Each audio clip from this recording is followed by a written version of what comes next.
Inside this burning barn Saturday night was what keeps Sodus open in the winter. A half dozen or so trucks that remove the snow were being removed by fire.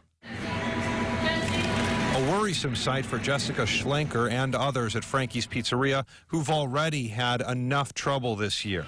The other day, the roads were so bad, it took like 2 hours to get one delivery out. Highway Superintendent-elect Dale Pickering went into tonight's meeting knowing exactly what has to happen to clear the roads. Basically, what I need is 7 10-wheelers with plows, wings, and sanders in them that work. Schlenker wondered if the surrounding towns and villages would step up.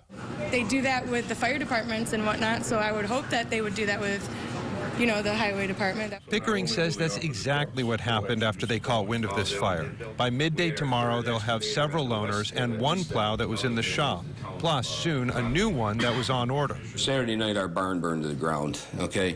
Tuesday at noon, we're going to have a full fleet. That's good. More than just a logistical boost for outgoing town supervisor Steve Leroy. It's just been a great response from the community to help us.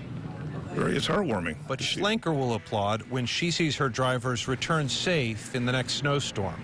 I think also there's more pressure on people like us making deliveries with food because they make tips. So if they don't get to where they're getting, they're not going to get a very good tip.